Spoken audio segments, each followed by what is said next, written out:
So welcome to Computers, Coffee, and Beer. I'm Keith, here in conversation, as always, with Julien Verligay. And today we're going to be talking about whether you should learn to code. TLDR, the answer is yes, you still need to learn to code. We get there, these coding genies, they're amazing. You're still not going to be able to use them that well if you don't know how to code. And then how to, because both of us had kind of weird on-ramps into computing, and we think that there's something to learn from that. So first of all, how did you learn how to code? Yeah, I have a relatively concrete, first experience with writing code memory, which because it was, when I was a little kid. So I grew up in a Marine Corps household. My dad was a career officer in the US Marine Corps. And so it's a matter of public record that in 1983, when he brought home an Apple IIe, that device cost $3,000 US. And those were 1984 US dollars, right? And also, since he was a public servant, I got curious about this. It's also a matter of public record that his salary that year was 30,000 US dollars. So this is a meaningful investment. This was like a big, this was probably, my parents probably had fights about this that I wasn't in the room for, right? And, what's the Apple IIe for in 1983 if you're an artillery officer, right? Which is what he did. Not much, to be totally honest with you. There's a bunch of pencil and paper calculation you do, to figure out where the shell's going to land or whatever. And he wrote little basic programs for that stuff.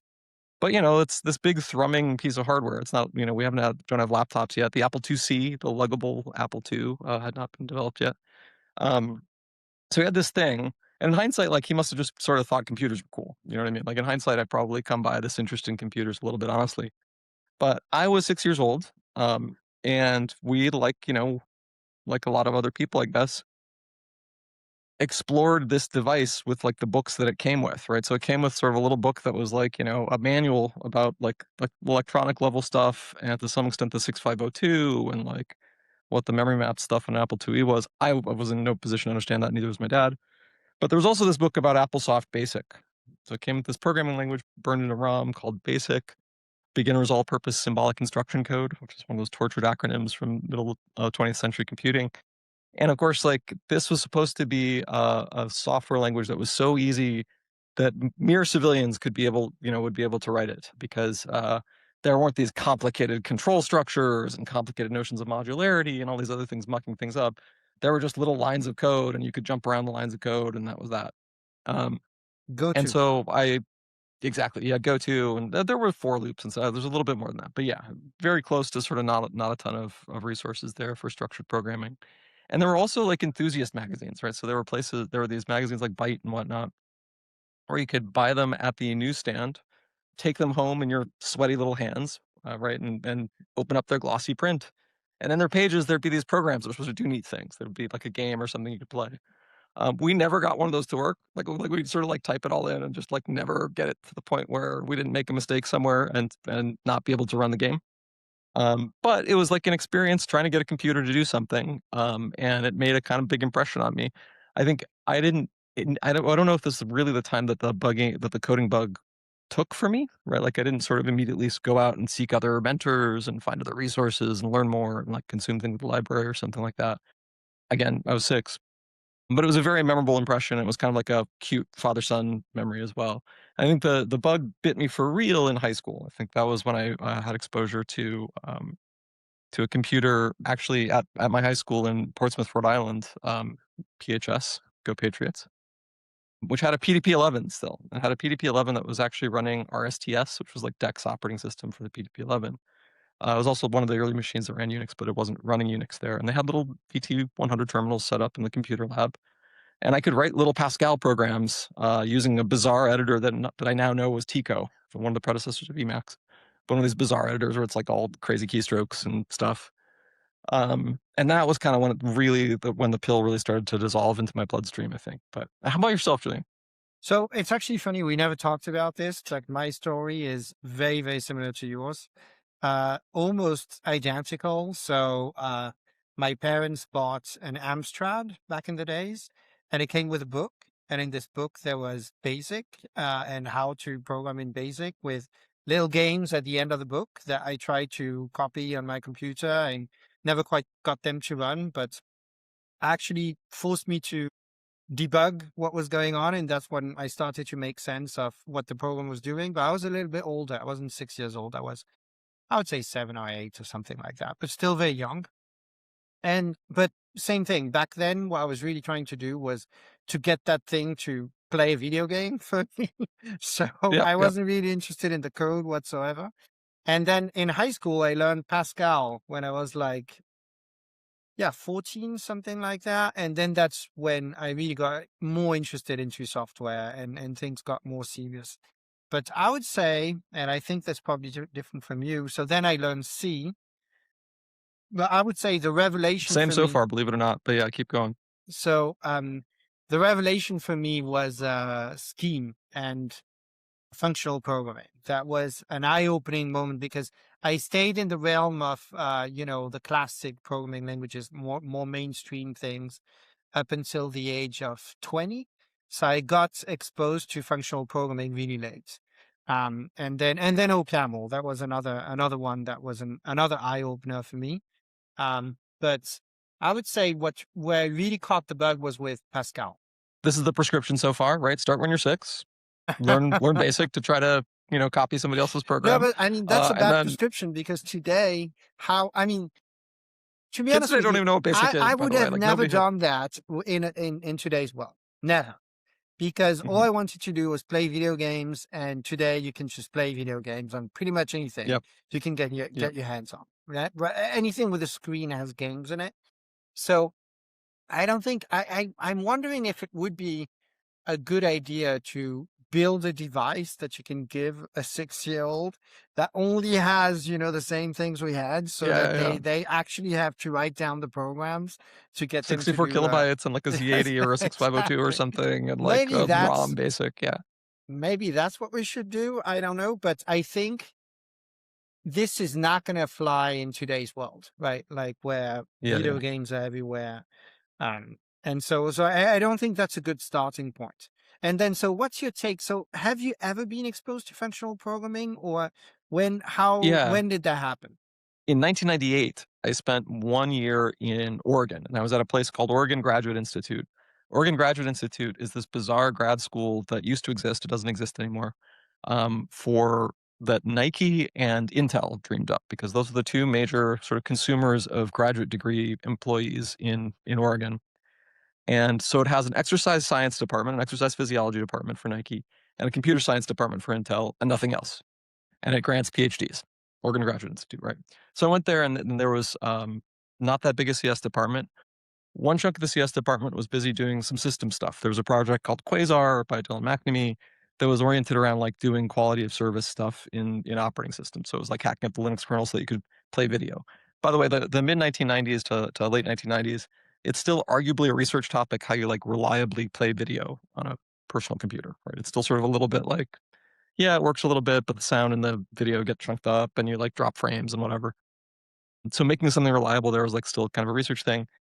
I got started porting Linux to a machine called the i960. Intel had this When processor. did FFmpeg came out? Do you know? Oh, no, I don't off the top of my head. Do you? Because no, it was written by Bela, right? Who's one of my favorite Yeah, yeah. programmers. But anyway, keep on going. It was one of those crazy things where it's like so many things had to happen before YouTube could have happened. You know what I mean? One of them was just like this had to be commoditized that you can just play video, right? Hadn't happened yet anyway. So we were, I was doing a research project where I was porting the Linux kernel to this new CPU called the i960. The i960 is like a weird RISC processor that Intel dreamed up. Not super important right now. But across my cubicle barrier was a bunch of people working on GHC. Like by sheer coincidence, OGI had a bunch of Haskell people in it. And Oregon, by the way, still has a bunch of Haskell people in it. A lot of the people that were in that office with me ended up working on like security enhanced L4 and like other kinds of, formal methodsy type stuff that's sort of downstream of the Haskell mainframe. So, I was busy kind of being one of these, dirty, grubby, let's write a million miles of C code and debug it later kind of people that I was this time in my life. And then there were these other people right next to me having this very different experience where it seemed like once they got the program to compile, it worked. And I was like, well, tell me more about this. Yeah, to ask Yes, them yeah, how much memory it allocates, and right, then right. we'll Asterisk, see. asterisk. So actually, funny Right. story, just a small parenthesis. So Please, yeah. while I was at Facebook, I was one of the few writing functional code back in the days when Facebook was still small, like 2010, something like that. And so all the interviews for functional programmers were sent to me. And so that meant all the Haskell developers were sent to me. And I've seen a lot of funny behavior with developers, because some of them Yeah, basically they pretended to know Haskell, but it was just to show off, and really they right. didn't know that much. So some of them would ask, "Is it okay if I finish it, if I write this in Haskell?" I said, "Sure, go ahead." And then they Yeah, would go knock like, yourself out, buddy. "Well, Be uh, careful what you wish for. maybe Yeah. I'll switch to Python." So I used to do this go so, ahead, sorry. so you had the people who are faking it, like they pretend they know Haskell, but really they don't. And then there are those who actually know Haskell and who did a good job. But then at the end, my favorite question was always like, so you ask them first, what's the complexity? They do a really good job. And then you go like, what's the complexity in space? And then Yeah, you yeah. watch them, sweat and go like, how much does this actually allocate? Do you know? Right, right. And so that was, so I mean, one big caveat with Haskell is, well, which you don't have with OCaml. So that's my rant against Haskell, and Haskell people are going to hate me for it, but that's okay. I can take the hate. The the one thing that, whenever you say the program just works, yes, but you don't know if it's going to terminate or how much memory it's going to allocate. If you don't care about these two things, then fine. Whenever it compiles, it actually works. The main difference is that Yeah. you can actually debug OCaml like you debug C. There's no problem Okay, with well, that. let's It, this is it worth it. has This is an a rabbit trail that's execution worth stack. exploring. Yeah, yeah, so this is It, a rabbit trail that's worth exploring. Is that laziness? Do you think it's, like, the fact that Haskell's lazy, it that sort of makes definitely this so hard? laziness by default. The fact that there's Yeah, laziness, that's totally fine. You can have laziness. The big problem is that laziness is the default. And so they did that because they're obsessed with expressiveness of the language, and from the perspective of theoretical computer scientists, expressiveness is defined as how many lambda terms actually normalize. And in that world, well, the evaluation strategy that makes the most term normalize is lazy evaluation strategy, called by me. So that's what it boils down to. But it's a completely impractical choice. And so my favorite rant about this is actually the one from Greg Morissette. So I spoke about him in another episode. He's one of my favorite guy. And so he was ranting about Haskell. He's saying, so the Haskell people, they're obsessed with having everything in the type, right?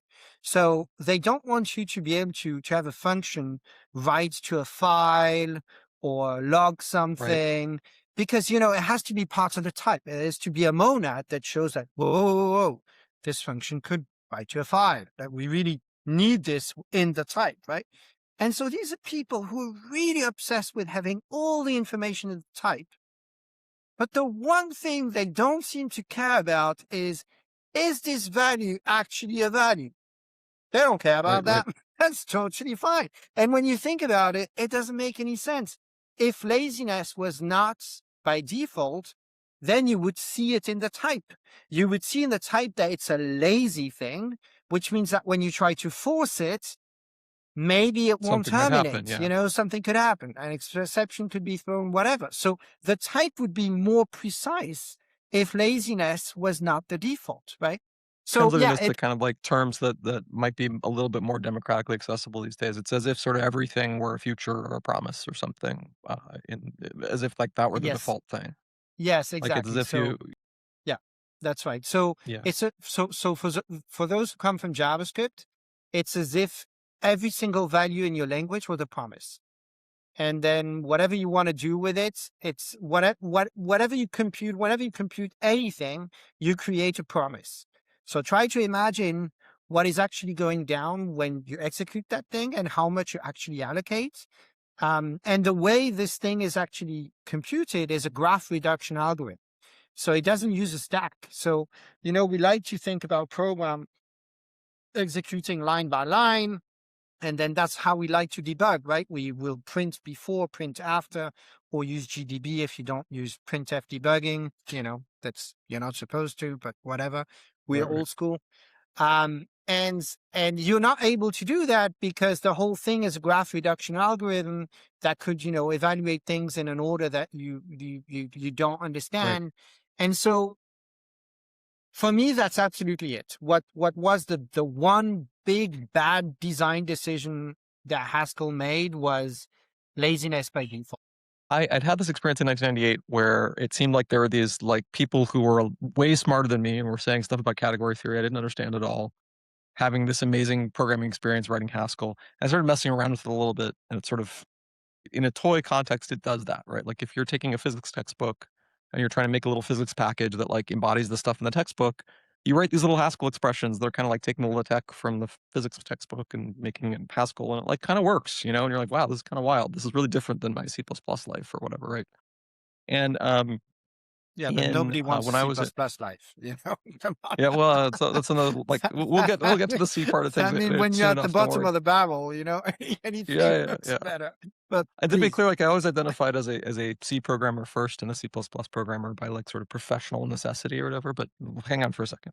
Um, we when I was at VMware, we were working on this system we called vprobes, and it was basically a passive instrumentation, kind of machine level instrumentation system, right? So the idea is you've got this like you're running Windows or something in a VM. You want to be able to say like how often did I do this kind of system call in Windows, and which processes are running and blah blah blah.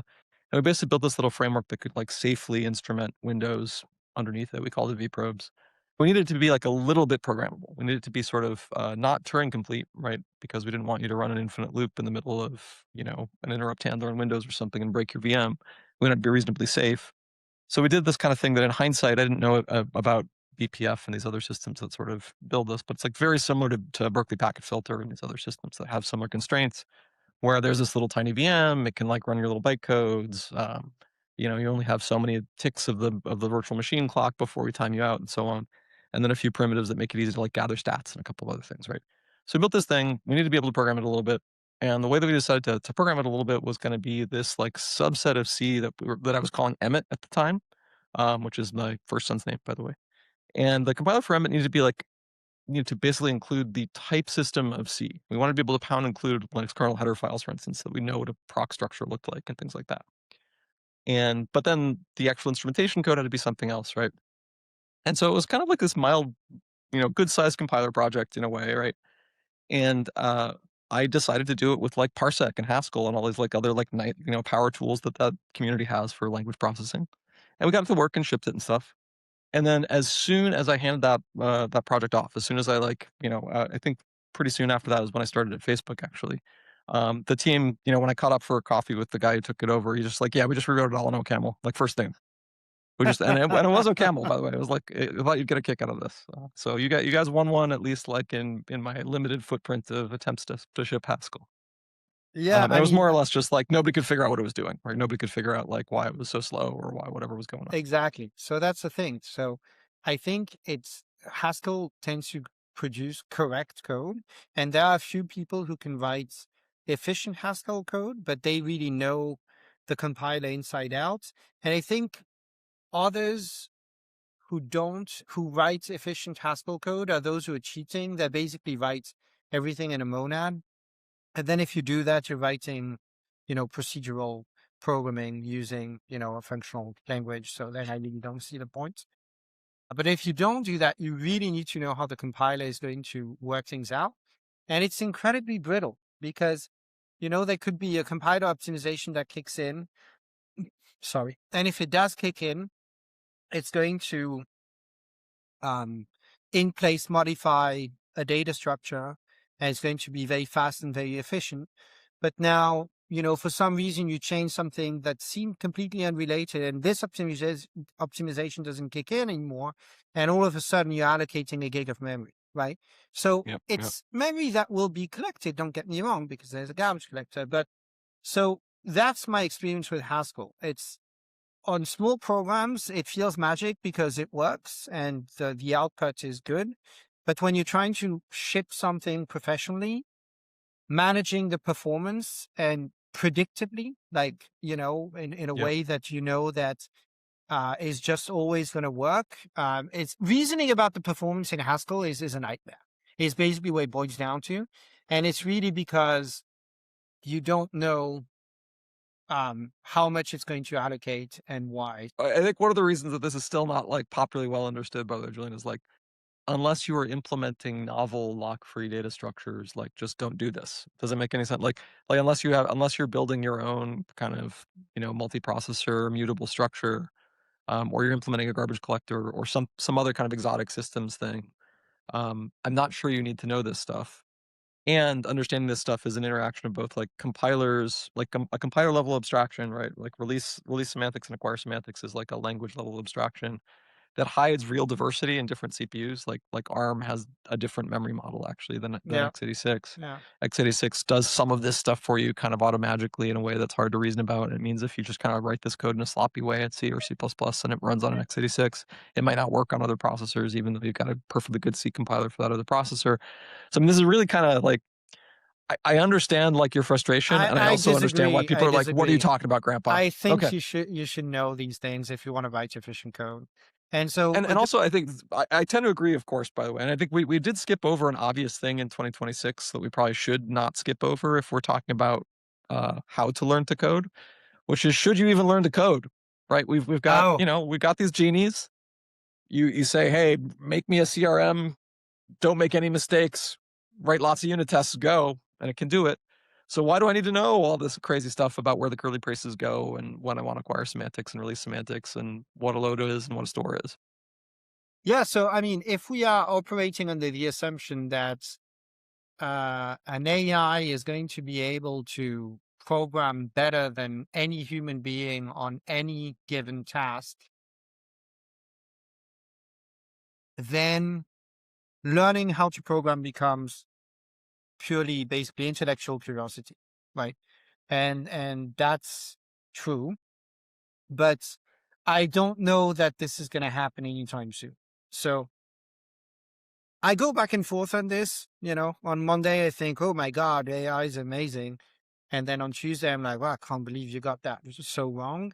So it's so yeah, I don't know where we're going to land on this, but I don't think it's going to work out. I don't think so. If I, and I've been wrong. This particular exotic corner of computing that we're dwelling on, which is like kind of lock-free data structures and whatever, this is like has been one of my kind of Turing tests for coding genies for a long time. Is like write me a lock-free hash table that will accept any key and any value. A templated C++23 lock key hash table, lock-free hash table. Um, don't make any mistakes, right? And it does seem like that's gotten better over time, but it's also sort of clear that it's sort of debugging it, in a sequential like, it sort of is thinking about a sequential execution model. It's hard to describe exactly, but, like, it hasn't internalized the message of, like, Morris Early's The Art of Multiprocessor Programming or, like, other people that sort of have thought about this stuff in a deep way for a long time. It just doesn't have that model, but it could be, like, that's one RL data set away from having that ability, right? It could be that, like, they hire me to write 20 of those things or something, and, like, now it works, and that's all over. Well, the other We'll thing see. is whenever you're going to, you know, test an AI like that, you have to remember that it has read all the code of Yep. a gazillion lock-free hash tables, right? And so, and it understands all the comments, and so that is a bit of a problem, right? Where you have somebody, let's say you have somebody, a smart human being, who's no understanding about computers, doesn't understand how the code runs, or doesn't have a good mental model about how the code runs, right? But that person has, read and memorized all the log-free hash tables that there's ever been implemented, with all the Right. comments and what they say.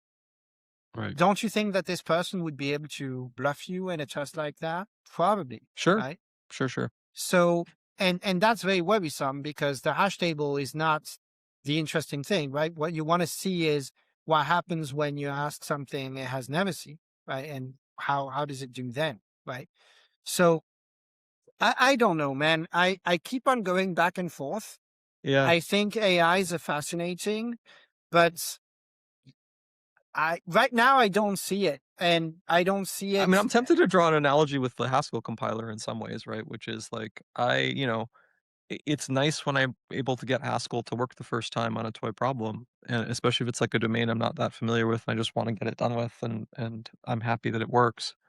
But if I care about resource utilization, I need a robust model of like what computers are and how they do what they do to even know what to ask for. And I think that like one of the things that I found most surprising about these models so far, and I think it's still true with Fable, I think it's still true with GPT 5.6, is it seems like they're almost more like amplifiers for expert programmers than they are, floor raisers for people who don't know how to program. And though I don't know exactly what it is that went into expert programmers that makes them so much more effective at like prompting these things and getting good behavior out of them over time. I know. Some of it's knowing how to code and knowing how Exactly. computers work, though. Because, whenever you're writing code, a lot of it is boring and repetitive, right? And the interesting part is actually really small. And so what these LLMs do is they get all the boring part away, but done. And then you read, you understand the few mistakes they made, and then the places where you actually need to do something else, either you tell them or you do it yourself, right? And so that really what your job is now is to make design decisions and review code carefully. Except in some places where whenever I'm writing something which is rare, very rare, but that is very dense and very complex. Like there's 20 lines of code I really need to get right. Then I usually don't use an LLM. But other than that, it's basically saving you a ton of typing. The problem is I've had 25, well, it depends how you count, but 20 years of professional experience and 30 years of experience writing those programs and building that intuition. And so now imagine you don't have that intuition yet. It's because how do you build an intuition, right? You write code, that code ends up biting you in the ass, coming back with a vengeance. And then you wake up at 2 in the morning, because of a silly mistake you made. And then you learn. And then the next time you come close to something like that, whoa, whoa, whoa, whoa, whoa, I'm going to add tests for this. I'm going to do this. Because, you've got those scars and those scars Yeah, cost yeah. you, right? Now, imagine you were 20. I mean, I'm trying to imagine myself when I was 20. And so one thing you need to know about me is I'm incredibly lazy. And that's why I got into programming because Right. computers do things That's for like you. the exactly. Yeah, computer So people are sort of too lazy for mathematics or whatever, right? exactly, Yeah. exactly. And so I know exactly what I would do 20 years old with an LLM. I would try to get it to write pretty much every program that I want to work and, frenetically, shake it until it produces something that seems like it's working. And then once it's not working, I would go back to the LLM and say, and shake it frenetically, saying, "Well, look, this thing has a bug. You need to, you need Right, to right. fix this, right?" And because I'm lazy, I think it would take me a very, very long time to come to the realization that, oh my God, this is not going to work. I need to actually understand what's going on and write it myself. But I would have probably wasted a ton of time. And frankly, for the level of quality that was asked for me at university, I would have probably gotten away with just LLMizing everything, Right. and it Right, wouldn't right. have been perfect, but I wasn't looking for the perfect grade. So I was like, it's going to be good enough. I'm lazy enough. So that's probably what I would have done. So how do we prevent that? Because we're not going to go back to a world where kids are not going to have LLMs. They're going to have Well, so like, I LLMs. have a theory about this, and I want to run this past you a little bit too, actually, because we skipped over a few steps in like my adolescent computer upbringing and yours too, because both of us apparently went through a C phase, right? So when I was trying to do Pascal stuff in as a junior in high school, because I needed to take the AP test, and I was excited about computers or whatever. This is a period in my life where I didn't have a computer at home. Like the Apple IIe had been sold. We were between computers. There was the PDP-11 at school, but I didn't like actually have unfettered access to that. I had like, a computer lab at lunch if I brought my lunch to where the VT100s were. So I actually wrote a lot of code pencil and paper at this time in my life. I had like little books about C. I'd read them. You'd flip them around. These little 3D objects that we used to have. They're called books. They were like thin pieces of paper stacked up in a Z-axis. Never heard of them. Um, yeah, and you used to learn to program this way. And so I'd have my little book about C and be like, "Oh, okay, cool," and not really understand pointers or whatever, but be starting to get it a little bit as it had weirder things with arrays in it. And I'd write these little programs out longhand in like a notebook, and then I'd have my chance to key them in, right? And you'd get to the computer and like, try to get them to go, and it wouldn't compile, but then the next day I'd get it to compile and so on. But I think one of the things that ingrained in my brain that is really hard to get any other way that I know of anyway is like is the sort of robust mental model of executing the machine, right? The robust mental model of kind of like line by line. Okay, first it does this, then it does that, then it does that, then it does that. Because like I know I can't just like interactively be like, well, does this work? Well, does this work? Well, does this work? Keep slopping things at it. And so a little bit like how I have my son Emmett's is a rising sophomore in college, right? And every college in the world has this crisis now of like, how do we do writing assignments? And one answer is because basically, like, you can, slop your way through darn near anything and, like, write a way better than undergraduate level essay about almost anything with a one-line prompt now. And, yeah, there's, like, cheating detectors and stuff, but it's a whole arms race. And one answer is just to, like, give people pencil and paper and a notebook and sit them down and say, like, "You're gonna write this out longhand, and we're gonna read it and grade it the old-fashioned way." And I think that's a might have a place if you really care about learning how computers work and learning how to code well these days. And I think you should, but that also is like an insanely monastic thing to say out loud now. Does that make any sense? Like, Yeah, but I mean, y I remember I had a taste of that. So I had access to a computer in high school, so I was able to program directly on a laptop. But the exams at university were done on with pen and paper, and a ton of homework at university was pen and paper. And so I wrote an insane amount of code using pen and paper as well. And that's how actually you were graded. So you actually had to be pretty good at writing, code with pen and paper because that's what was graded. The project being graded directly, project that you would write with a computer, that came in my fourth, fifth year. So almost all my studies, I was using pen and paper, and I'm with you that this was a very useful experience because you have to have a mental model of what's going on in the machine. But I don't know that somebody using Emacs doesn't have that model. I think the pen and paper is just a pain in the ass. I think yeah, yeah. but the LLM is a step further because the LLM, yeah, you can just not understand what's going on at all and have, a level of understanding. So let's put it this way. I think somebody who learned how to program directly with computer with Emacs, running Emacs instead of a pen and paper, I don't know that this person doesn't understand as well the C model than somebody who used pen and paper, right? So I don't know that we have to go as far as back to pen and paper, because back then it was just for logistics. But what we should definitely do is use computers that don't give you access to LLMs or the internet or anything. And then you have to actually, read the docs, Yeah, yeah. and that was a big one, right? Like man, you Yeah, were yeah. you were reading Yeah, I docs remember, because like, yeah, getting good at using the documentation tools was a whole thing. Have I yeah, told there you was my crazy keyboard attestation idea before? Have I been down this rabbit hole with you? no. So, like, you've got these manufacturers like Apple who are, like, making keyboards, right?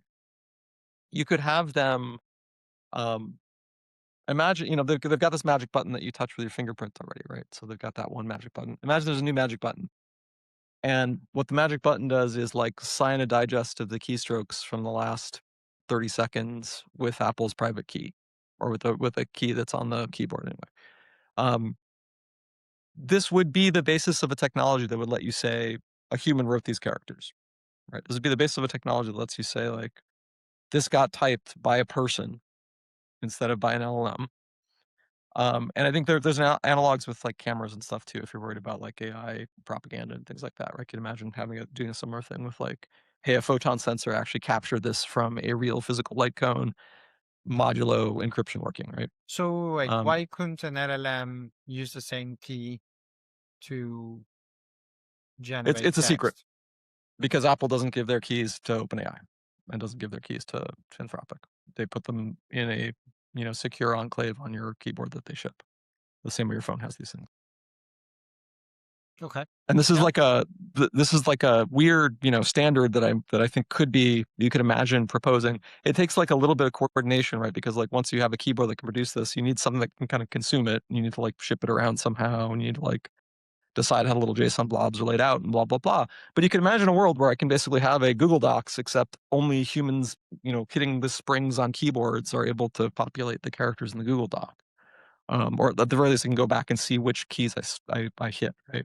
And if I suspiciously pasted in, 5,000 characters that have lots of M dashes in it or whatever, you might say, huh, this looks suspicious, right? Um, Yeah, that's this is like that's a kind good of a idea. crazy, like, That's a good idea. we're gonna want this eventually, right? We're gonna want to be able to say like, hey, not only did I just sort of run some pangram defeating adversarial thing over AI slop output? This actually wasn't AI slop output. This actually came out of my keyboard and my joints. I want this That's now, right? Like I wish I could prove this to people sometimes. Like I wish I could like the emails that I actually write by hand because I'm like, I want you to pay attention to this because I paid attention to it. Like it would be lovely if I could like stick some hard to fake thing on the side being like, Keith actually wrote this. I'm sort of building a list of the things that we're losing, I guess, from like the era where like you sort of, would sit in Vim raw dogging characters like or Emacs if you're, as your preference may be. Um, and the end of that world. And I think like because as a programmer, you're always trying to do something, you're trying to do something new, right? Because if you're just doing what you did before, you just run that program, you wrote it already. So you're always kind of trying to get the computer to do something new. That sensation of like, I want this very simple thing to work. Like, why doesn't it work? Why am I not smart enough to get the machine to do what I'm trying to get it to do? That sensation sort of never goes away. And I think one of the things that took me almost like 25 years or something, probably my entire professional career as a programmer to realize is like, well, I got good at this somewhere along the way. Does that make any sense? Like, there was never a moment where I like felt like, oh, now I'm an expert, because I always imagined that experts were just like that. John Carmack or someone would just sit there and like his mind would like reach tendril wise out into the CPU and Is like in the Matrix. deposit the right bytes on disk or whatever. Yeah, exactly. Just deposit like the He correct just version of the sees the code girl and in a like, red dress, all the time. yeah, yeah, exactly. And I mean, like it turns out he's mortal too, and so is every human programmer. And you actually spend your whole life kind of just sitting there being like, why am I not smart enough to get this freaking box to do this stupid thing I'm trying to get it to do? It turns out that like in year 20, it's a more complicated, more ambitious thing that you're trying to get it to do, and probably closer to sort of some margin of what's been done before than when you're just getting started. But you never actually feel that great at it. Does that make any sense? Like you never sort of like, oh man, I really nailed this whole programming thing now. I don't need to get any better at this. Um, and that is, I don't know whether that remains in this world with like the coding genies. I think like Well, I think there's another that thing thing that about the margin of like you still need to do the hard part a little bit, right? You still need to sort of like boil it down to some kernel of like, okay, this is the tricky part. And that still involves some intellectual effort. But go ahead. I'm sorry. so yeah, I think that there are a couple of other things that I've witnessed with programmers. So the first one is because programmers are constantly, um, have constantly to face the fact that they were wrong because the machine has showed them that what they had in mind was not true, was not working. It teaches them humility. So there's there's two kinds of programmers. There are those to whom it teaches humility, and they're like, whenever they approach another problem, they're like, well, I might actually be wrong about this because, I was absolutely sure that this function I wrote 10 minutes ago was correct. And yet here we go again, it's incorrect. And so when you realize how sloppy your brain is, normally, it makes you question, how opinionated you should be about something because you know that your brain can be wrong and can be sloppy about complex things, right? And so most programmers I know, that actually translates in their everyday life, right? They've programmed for a long time. They know that they can be wrong. So whenever you ask them to think about something complex, whether it's related to programming or not, they will have a tendency to think, well, maybe I'm wrong about this, and be cautious, right? But there's another class of programmers, and I would say they're a minority, but they exist, who approach the problem in a different way. So the way they do things is they write their program, and as they write their program, they're absolutely certain they're right, right? It's correct. Of course it's correct Oh, yeah, yeah, okay, okay, until the okay, keep going. machine Got it. says, not working. And then they get used to the fact that basically the way they operate is, of course I'm right, I'm 100% right, until something irrefutably proves that I'm wrong, right? And the problem is if you operate this way in pretty much anything other than maths and computer science, basically you're going nowhere, right? Like if you're talking Yeah, about yeah, yeah. design and you're saying, I'm absolutely sure the button has to be blue.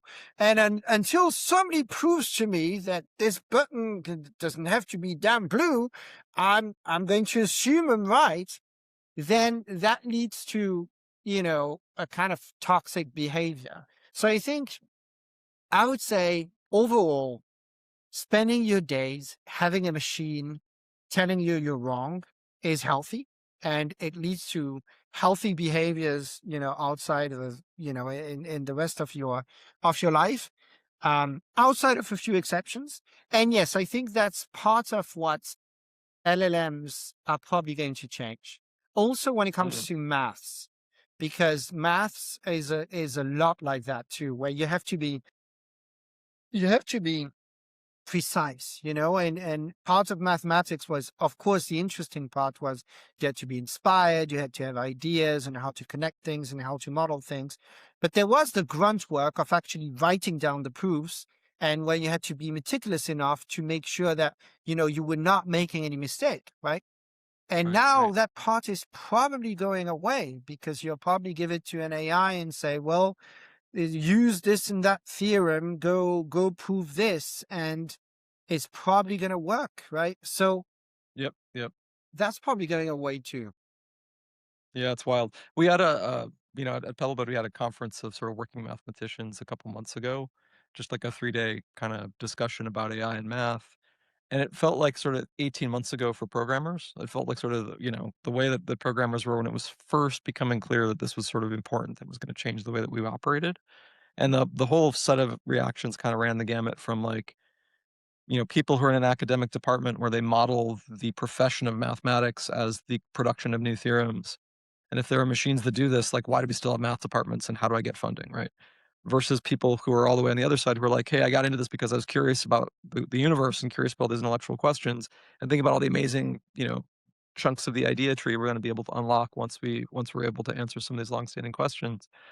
And I think they're kind of both right in a certain way. I think it's probably true that mathematics ends up getting reframed if you ever did frame it as just sort of the construction of new theorems. I think it's they're having a little bit of an analog to what we're talking about with coding agents too, which is like you need to know what to build, and you need to know what makes sense to build and what's interesting to build, and know what actually sort of is useful and what connects, to the real world in a grounded way.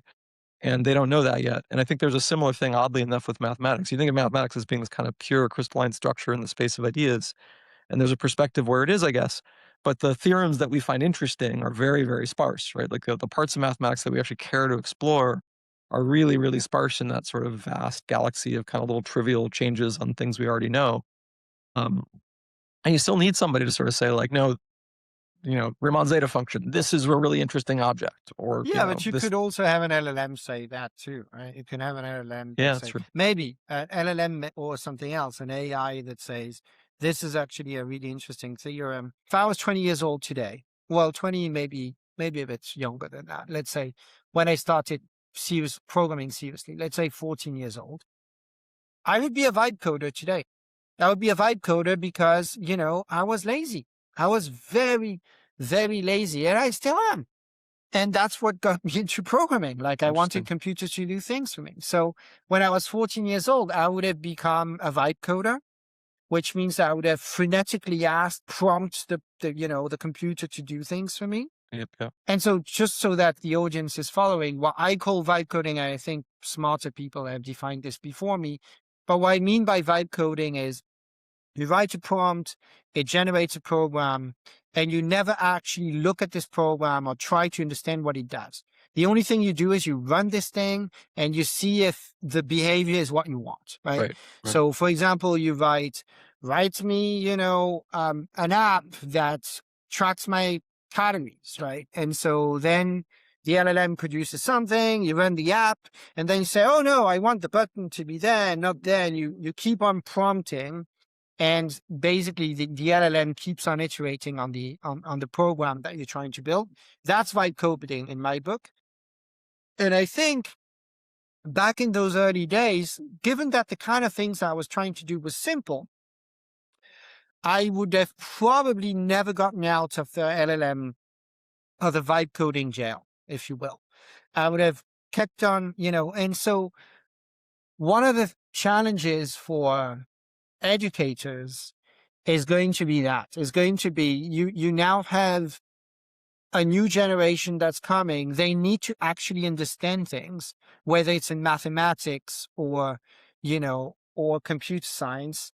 And so I like your idea of the keyboard that actually signs the fact that keys were pressed.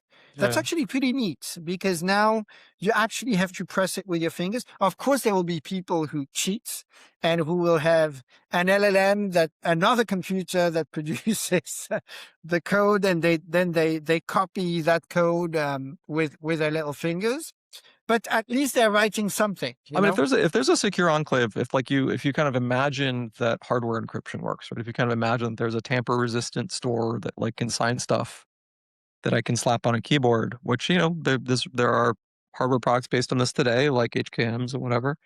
I think you can actually do this in a way that's like not easy to cheat on, right?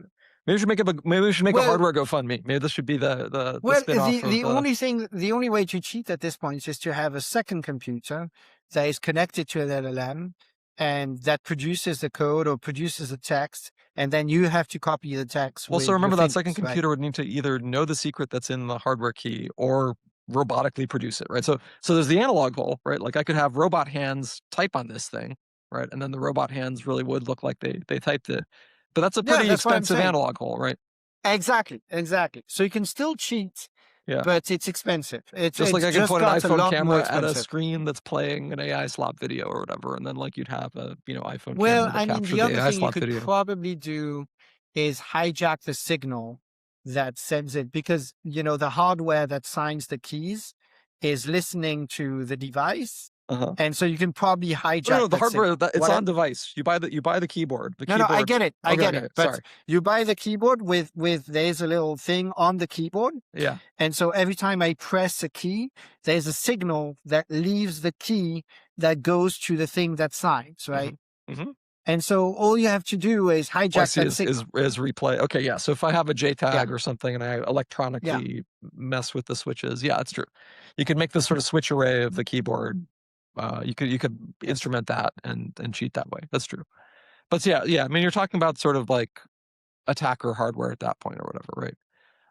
And the market Well, for that's always going to and be smaller than it's still much slower, because you that too. could easily add something that says that if the keys are coming in too quickly, then it's Right. faster than Yeah, humanly if it's more possible. than like the So actions per minute of like a championship World of Warcraft player, then like you don't believe it, yeah, right?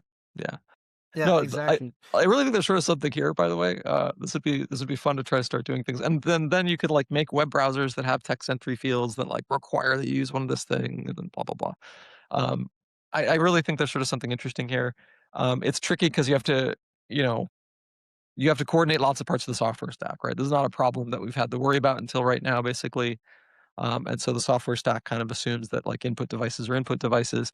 But this also comes up with like people with all the sort of countermeasures on websites for bots, right? Like you can imagine a website that like wants a mouse that's like this and wants a keyboard that's like this. And if there is not a key attesting that like some rollerball moved the XY wheels on a mouse the right way, then I refuse to sort of take this like Claude computer use, trying to scrape my website thing. Like that could work. Um, that idea of like how we get back to the economic, like AI right now has sort of broken the economics of the internet that like you and I grew up with, and it hasn't reacted yet. Like we're not at equilibrium yet, so there still is an internet out there where there's lots of like free content that people put up there, but like the economic motivations for doing that aren't really there anymore. If I actually like have a bunch of like amazing technical content, unless that is also marketing for something I'm selling, there's not a lot of reason for me to put that up for free anymore. It used to be that like, okay, Google will like help me to sell advertising against it. Yes, that's true in concept, but what's actually gonna happen now is I'm just like making the products of Anthropic and OpenAI and whoever else much stronger, and I have no way to participate in that. And so, the thin end of this wedge is that the arms race of people trying to prevent scrapers and trying to prevent sort of people from mechanistically accessing the data on their website is getting ratcheted up a little bit. So maybe those are the people who end up applying the pressure for this to show up in input devices. Yeah, I mean, the bigger problem that I'm actually worried about this, is what's going to happen to the next generation of coders. So, okay, there's a future where we don't need them. All right, fine. And then you shouldn't be learning how to Do you totally program. believe You that, should by be the way? doing Like, something else. serious, like, tough I question don't right now. believe it at Okay. all. I don't believe it at I all. kind of don't either, and I don't know But why exactly, but I'm with you. So keep going. but the thing is, what plants the doubt in my mind every single time is when I talk to super smart people, who work on top, in one of these top companies, who I'm friends with, and who just are completely convinced that, yeah, it's a done deal. Like top engineers in those Yep, top I know them companies too. building those frontier models, they all tell me, yeah, yeah. I mean, in 2 years, software engineering done. That's every time stops me in my tracks.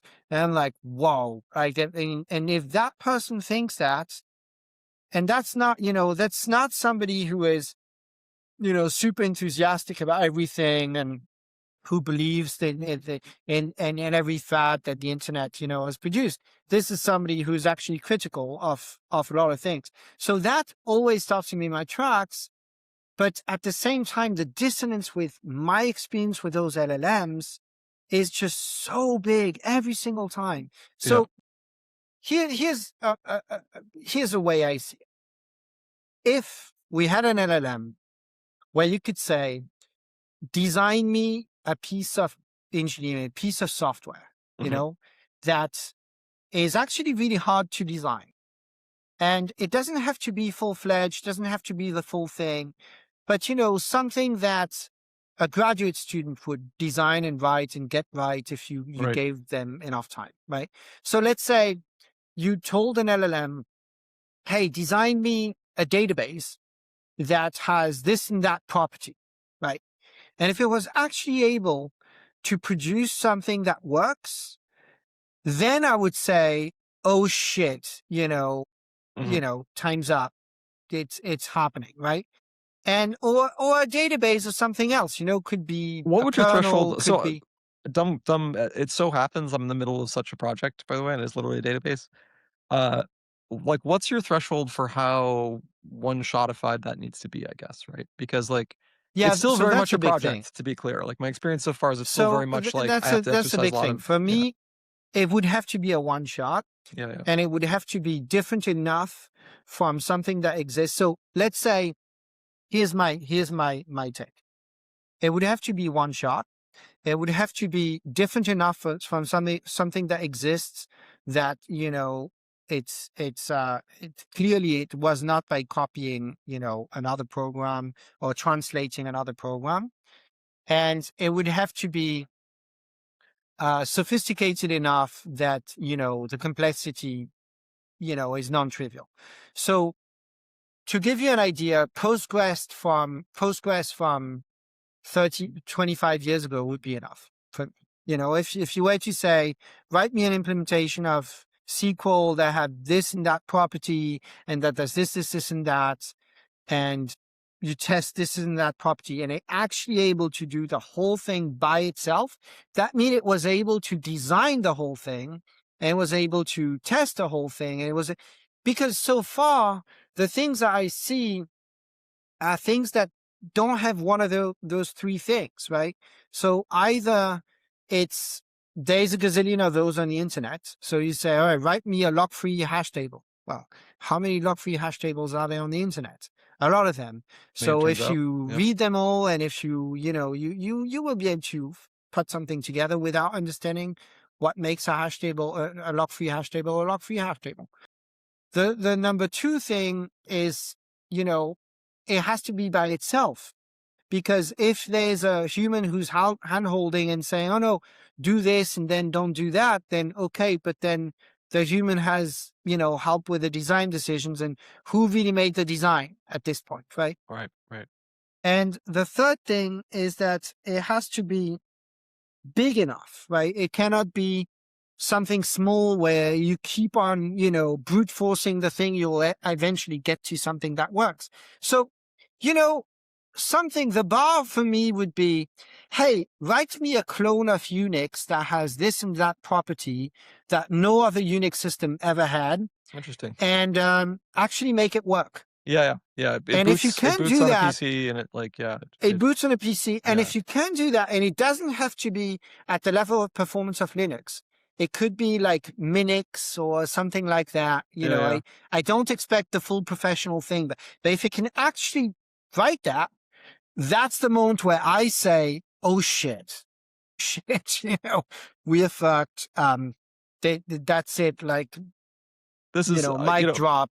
If I can try and like close the circle here a little bit about learning to code too, like a pretty influential book in my journey here was discovering the Lyons book freshman year in college, which is there was a University of New South Wales professor in the 70s named Lyons, and he basically produced this little book that was the source listing of Unix version 7, so like 1977 era Linux, or Unix rather, which was like 10,000 lines. A very, very comprehensible, like you can understand this program. It's not that crazy. And then a bunch of text that's about the same size that sort of has cross references to lines and page numbers in the source code that explains how it all works. And if you kind of like read this kind of like novella, it's 75 pages or something. If you read this novella, at the end of it, you kind of understand how Unix is.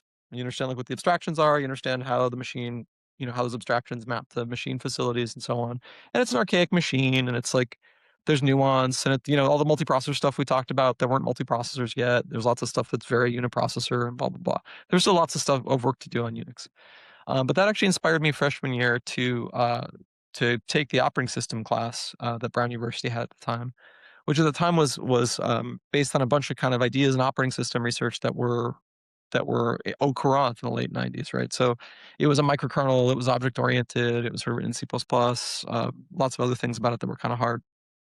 And I took the class, failed the class, took the class again, passed the class, and then wanted to rebuild the project for it. And so me and three other folks like Michael Castell, Dave Powell, and Jason Lango built Weenix, which is like our attempt to bring the Lyons book into the early 2000s, right? It was like our attempt to bring, a 10,000 line or so comprehensible, you can get your head around in a couple of weeks, maybe a couple months of study, Unix implementation of the modern era.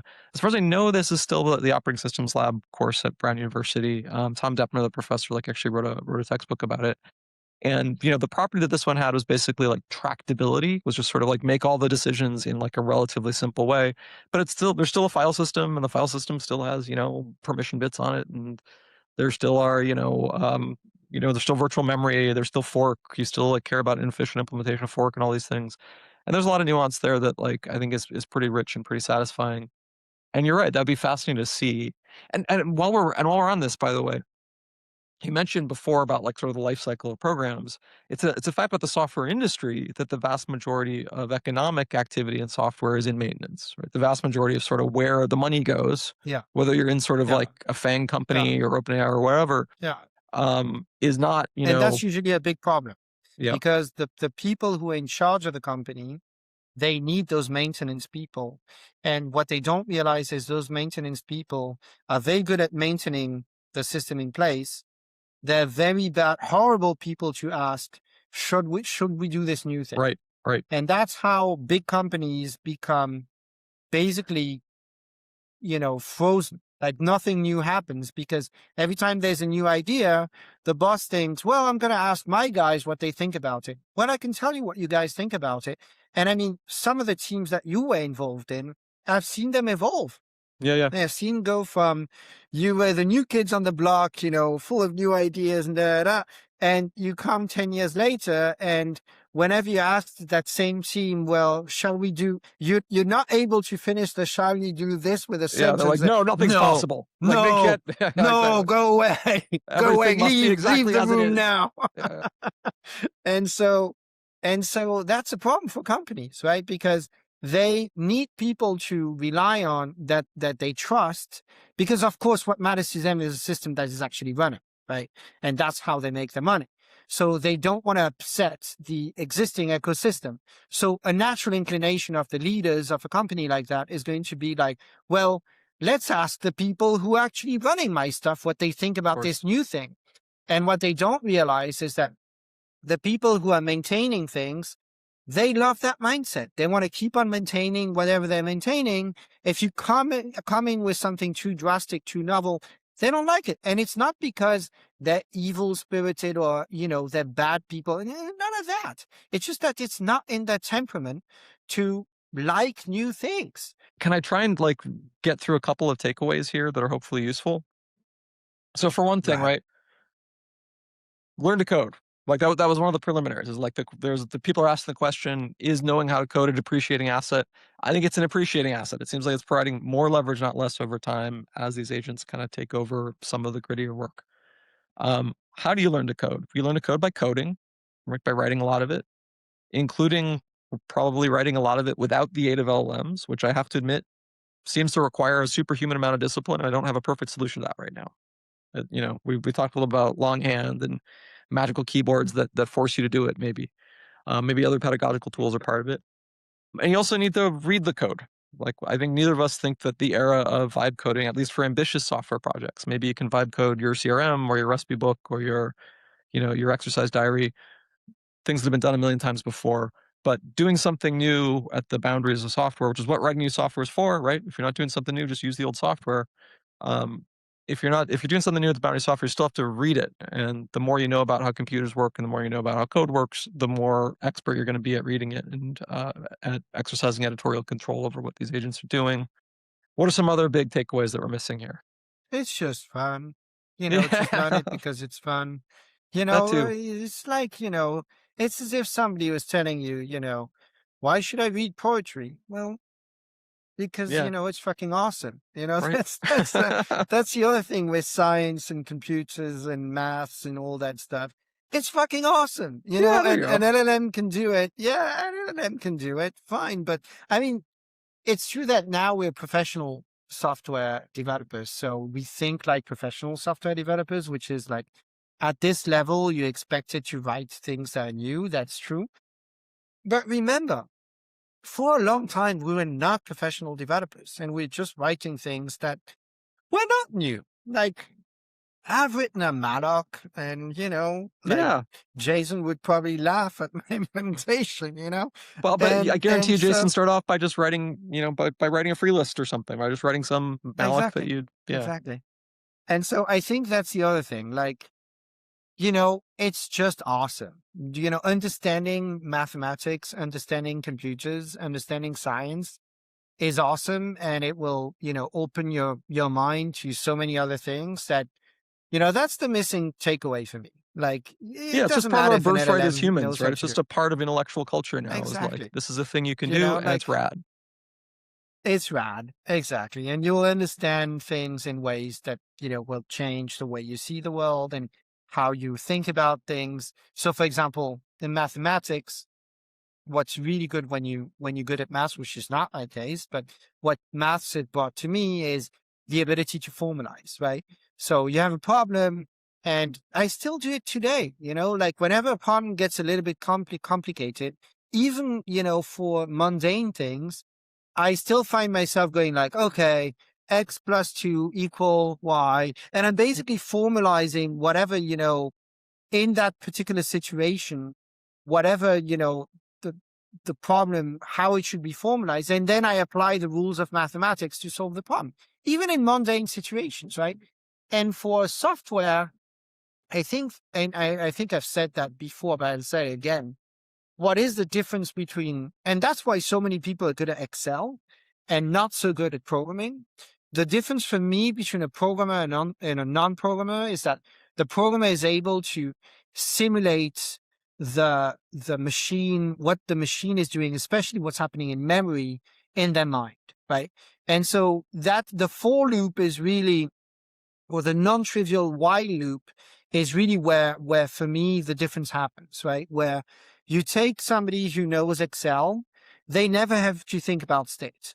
They just have this thing is equal to that thing, which is equal to that thing, and then I do plus this and plus that. The moment you have to maintain a state in your mind, that's the moment you become a programmer in my book, which is ironic because I like functional programming, and in functional programming, you're not supposed to reason in terms of states, but I'm going to leave the irony at that. Uh, but you know what? This ability to simulate things will help you. There are many, many cases where you'll have to do that, in your life. You're running, anything you're trying to make a decision, shall I take this job, you know, and you're running a simulation. You're like, well, if I take this job, I have to go and work at this place. Is this place close enough to where I live?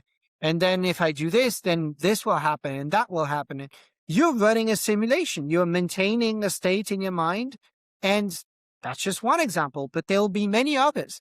And so even if, the AI takes over the world and programming is completely useless in terms of, getting dollars out of it and making a living out of it, the fact that you still went through that mental exercise has a ton of value in my book. Yeah, yeah. MC. Awesome. Yeah, yeah. Old man yells at cloud, eat your Wheaties, learn to code, kids. Okay. Exactly. Learn to code. Yeah. Learn to code. It's awesome. We recently had a guy start at Pebblebed, a young man named Balaji Dagupati, who's a grandmaster at chess. And he's very young. He's 20 or early 20s anyway. And he's only lived in a world where computers are dominant at chess, right? He's only lived in a world where this is an activity humans still do, but computers are dominant at it. And the way that they use computers is non-trivial, right? They still rely on these tools, right? These tools help make them better at playing other humans. And it's interesting how they do that. And I think like that's the thing that still is waiting to be discovered and figured out. Is like, okay, you still need to learn how to do all the things that programmers do, but you also have these weird little kind of superhuman assistants, and can we use them to develop our intuition and strengthen faster than writing things in notebooks and banging our heads against the keyboards the way Julien and I did, because that's what worked for us. That's interesting. But there's a difference. The big difference is that chess is against an opponent. Programming is against yourself. Yeah, chess is an entertainment activity, right? We do it. We always did it for sporting and reasons. there's an opponent. There's an opponent, right? Yeah. And so what's different with programming is that the battle is against yourself. You have an idea in mind, and you're almost certainly going to get it wrong. And you think you're right, but your reasoning is incorrect, incomplete. And that's where the value of letting that go through, and letting that play out, and, pay the price for that bad reasoning down the line, that's invaluable, right? So, which is a little bit different than when you're playing against an opponent, right? Then you only need to be better than your opponent. You don't need to be right in absolute terms. So you're not really playing against yourself. You're playing against somebody else, which changes, I think, the dynamic. Yeah, I mean, but if we try to view programming as like a solitaire game or something, I'm not sure it's so intrinsically different, right? When you're bad at chess, you lose a lot, and you learn from that losing experience, and you improve. And when you're very good at it, you start to think of yourself as playing against yourself in the sense of like, it might not be that I'm facing a bunch of opponents that are way stronger than me, but that's kind of my point, which is that if you are playing chess and you're playing a ton of chess against humans, then your mistakes, you will have to own them at some point, right? And so that is the nice feedback loop, which is like, well, if you suck at chess, you're going to lose tournaments, and you're going to try to improve, at chess because you don't want to lose, right? And the problem with programming, because it's solitary, am I pronouncing this right? I don't know. Yeah. You don't have that experience, meaning when something goes wrong, you don't have that feedback loop that tells you this was wrong. You shouldn't do things this way. And so that's why I think it's going to be much harder for programming or for maths, or anything that doesn't require another human being. As long as you can compete with another human being, or competes in a place where you cannot cheat, where you cannot use the computer, you're safe. Yep. Yep. You will improve because you have that feedback loop. You will remember the times where you lost. It will be painful and you will remember to do better next time. But if you don't have that feedback loop that tells you you are wrong and it's going to cost you, it's going to be tough. Thank you for listening to another episode of Computers, Coffee, and Beer. We had the computers, we had the coffee, we had the beer. If I may crudely summarize, should you learn to code? Oh my God, yes. Absolutely. First of all, because it's wonderful and you're going to love it. Secondly, because it's actually going to make you better at your software engineering job, which isn't going anywhere. How do you go about doing it? To some extent, the old-fashioned way. Yeah, there's lots of crutches out there that make it hard to do it the old-fashioned way. Figure out how to tie yourself to the mast and learn it anyway.